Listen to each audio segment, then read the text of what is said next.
சேலம் மாவட்டம் ஓமலூர் அருகே எம் செட்டிப்பட்டியைச் சேர்ந்த 90 வயதான ராஜி பொன்னம்மா தம்பதி வசித்து வருகின்றனர். இவர்களின் 5 மகன்களுக்கும் 4 மகள்களுக்கும் திருமணமாகி தனித்தனியாக வாழ்ந்து வருகின்றனர்.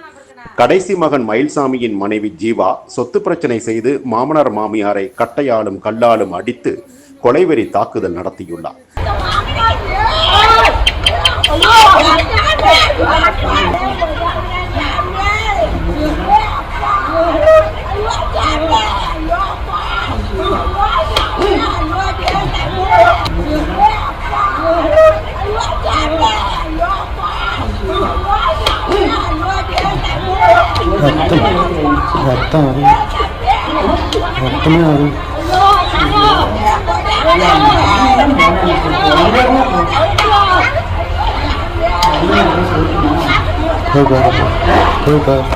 பலத்த காயமடைந்த இருவரும் ஓமலூர் அரசு மருத்துவமனையில் சிகிச்சை பெற்று வருகின்றனர்.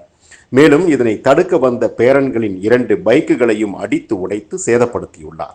இந்த வீடியோ வெளியாகி மக்கள் மனதை பதைபதைக்க செய்தது.